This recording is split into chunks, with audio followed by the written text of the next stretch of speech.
राम राम जी। आज मैं आपको कहानी सुना रहा हूँ जो कि मैंने किसी बुजुर्ग से सुनी थी। किसी ज़माने में एक राजा की दो रानियाँ थीं। उस राजा को चारों तरफ से खुशहाली थी, पर वो फिर भी इतना परेशान होता था। परेशानी का कारण उसकी जो रानियाँ थी दो, उन्हें कोई औलाद नहीं दे सकी। तो उस राजा ने परेशान होकर निर्णय ले लिया कि मैं एक तीसरी शादी भी करूं। यह सुनते ही उन रानियों को पता चला तो वो परेशान हो उठी। वो उपाय ढूंढने लगी। तो उन्होंने दिमाग में सोच सोच कर फिर एक निर्णय लिया कि हम ना किसी बच्चे को गोद में ले लेते हैं। तो दूसरी रानी बोली, कोई भी बच्चा ऐसे नहीं देता, कोई भी अपनी माँ अपने बच्चे को अलग नहीं करती। तो फिर उन्होंने सोचा क्यों ना हम किसी बिल्ली का बच्चा ले लें। तो एक जगह बिल्ली के बच्चे को उठाकर वो लाई और गोद में ले लिया और राजा को खुशखबरी भेज दी कि आपके घर बेटी हुई है। तो राजा खुशी से बहुत ज़्यादा खुश, जिसका कोई अंत नहीं था। उसने बहुत माल लुटाया, गरीब जनता में, पूरे राज्य में जिसको जो चाहिए ले जाओ।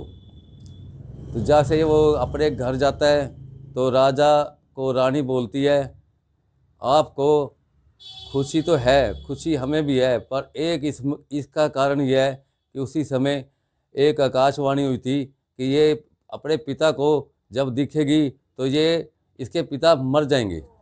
तो राजा ने सोचा, फिर मैं देख तो नहीं सकता, तो फिर क्या करें, फिर भी चलो नहीं दे सकता, मेरी बेटी जिंदा रहनी चाहिए, मैं और बेटी खुशी है इसमें, जैसे आप चाहो वैसे ही करेंगे। उन्होंने बोला, जब उनके आगे नहीं आना। वो कहने लगे कोई बात नहीं। 2-3 महीने, 4 महीने, 5 महीने, 6 महीने बीते। वो कहने लगे लड़की अभी बोलती नहीं है, कभी आवाज़ तो सुनाओ उसकी। उन्होंने बोला, ये लो पायल, लड़की को पहना दो, कम से कम मैं ये तो देख लूँ मेरी बेटी चहल पहल रही है। तो राजा जब इधर उधर होता घर के अंदर, महल के अंदर, तो उसको जब छन छन की आवाज़ आती वो बहुत खुश होता। बिल्ली इधर उधर घूमती अपनी वो झांझर डालकर, तो राजा को यह महसूस होता मेरी बेटी इधर उधर है, देखता नहीं हूँ मैं उसकी तरफ, कोई बात नहीं, पर इसी में बेटी तो है ही है मेरी। तो ऐसे ही समय बीतता गया। 17-18 साल हो गए। राजा को अपनी बेटी के बारे में चिंता होने लगी कि अपनी बेटी की शादी कर दूं। राजा को थोड़ी पता था कि वो बिल्ली है। उन्होंने जगह जगह संदेश भेजे, जगह जगह राजकुमार आए। जब वो देखे ये बिल्ली है तो वो वापस चले गए। राजा बड़ा परेशान कि मेरी बेटी से शादी कोई क्यों नहीं करता। राजा ने ऐलान कर दिया कि जो भी मेरी बेटी से शादी करेगा उसको मैं मालो माल कर दूंगा। तो किसी दूर गांव में एक बुढ़िया रहती थी अपने एक जवान बेटे के साथ। बहुत बेचारे गरीब थे। उस बुढ़िया ने बोला, बेटा तुम ही शादी कर लो। क्या लड़का मान गया, चलो अभी माता भी कह रही है ठीक है, कुछ मालो माल हो जाएंगे। जैसे ही वो राजा के पास गए कि मेरे को आपकी लड़की पसंद है, मुझे उससे शादी करनी है। तो राजा बहुत खुशी हुआ। तो उन्होंने भेज दिया रानियों के पास भी, जो भी शादी मंडल में जो भी है, मैं तो जा नहीं सकता क्योंकि मैं तो देख सकता नहीं उसको। मेरी बेटी से जो शादी करेगा उसको जितना खजाना चाहिए ले जाओ। तो जैसे ही वो रानियों को पता चला तो रानियों ने समझाया कि जब से इसे हमने पाला है तब से इसको हमने घर का काम, ये झाड़ू पोछा लगाना, ऐसे बर्तन इधर उधर का साफ सूफ करने में हमने सब कुछ सिखा दिया है। सिर्फ यह लड़की नहीं है तो क्या हुआ, जानवर होते हुए भी ये घर का काम कर लेती है।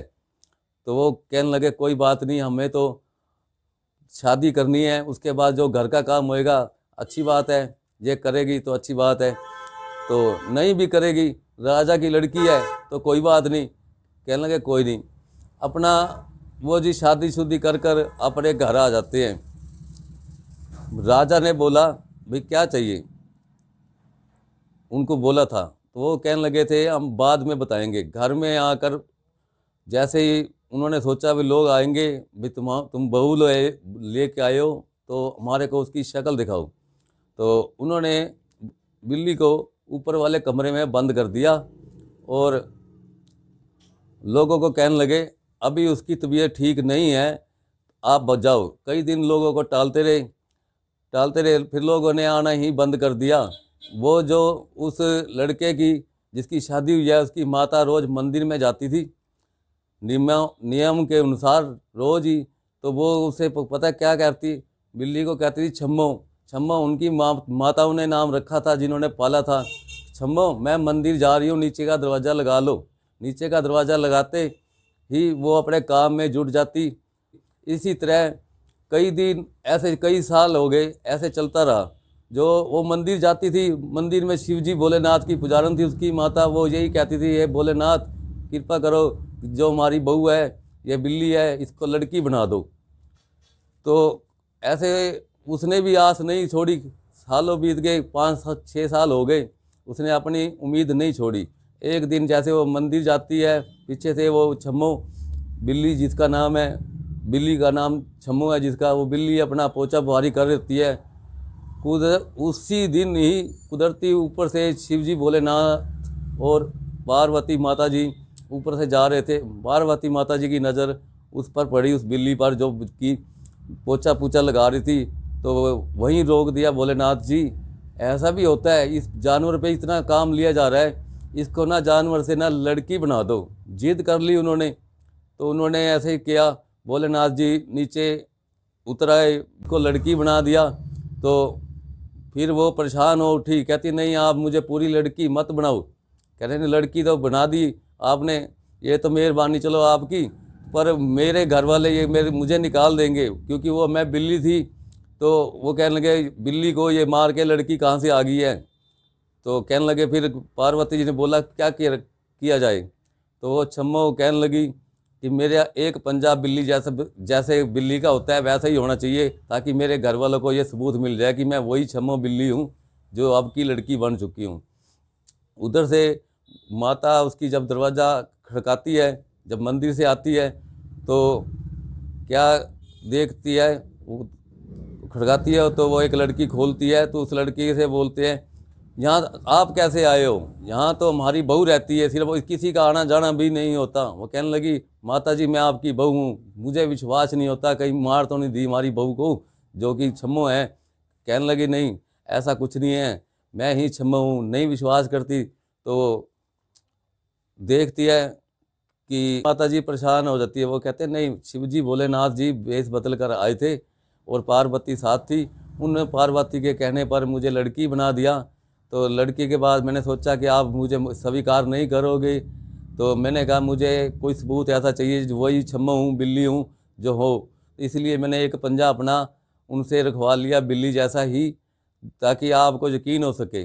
आप अब क्या पता चलता है कि आप यकीन ना करो तो मुझे ही मार दो कि हमारी वो बिल्ली कहाँ गई जो इसका नाम छम्मो था। तो चलो जी उसको यकीन हो गया। शाम को उसका लड़का आता है माता बुढ़िया का, तो वो ऐसे उसे यही कहानी सुनाती है कि शिवजी भोलेनाथ जी आए थे, उनकी कृपा से जो ये लड़की बनी है मेरी भगवान ने सुन ली। जब मैं मंदिर रोज जाती थी मेरी पुकार भगवान ने सुन ली। तो उन्होंने बोला कि ऐसे करते हैं, अब यही खुशखबरी राजा के पास जानी चाहिए। पहले वो राजा की रानियों के पास गए, रानियों ने देखा कि वो छम्मो नहीं है, जो हमारी छम्मो तो बिल्ली थी आपने मार दी। कहने लगे नहीं हम भी यकीन नहीं कर रहे थे। माता बुढ़िया बोली ये देखो इसका ये वही पंजा हटाया, चुन्नी हटाई, ये पंजा वही है। फिर उनको यकीन हो गया। फिर उन्होंने राजा को खुशखबरी भेजी, अब वो जो शीला थी जो आप नहीं देख सकते अपनी बेटी को, वो टूट चुकी है, वो सौगंध टूट चुकी है, अब आकर अपनी बेटी को मिल सकते हो। तो उन्होंने अपने बहुत खुश हुए, राजा खुशी से नंगे पाँव जैसे भी बैठे थे कहीं बैठे दौड़ते आए और अपनी लड़की को गले से लगाया। राजा कहने लगे अब मैं ये सारा राजपाट अपनी लड़की और अपने दामाद को देता हूँ। तो राजा ने कहानी सुननी थी उनसे, भाई ये शीला कैसे थी जो आप मुझे कैसे लड़की को चेहरा नहीं दे सकते। वो कहते हैं लड़की का चेहरा नहीं दे सकते, वो हमने ये योजना खुद ही बनाई थी, हमने लड़की नहीं ली थी। हमने तो एक बिल्ली का बच्चा, बिल्ली थी जो उसको गोद में लिया, उसको पाला, उसको घर का काम सारा सिखाया और सीख गई।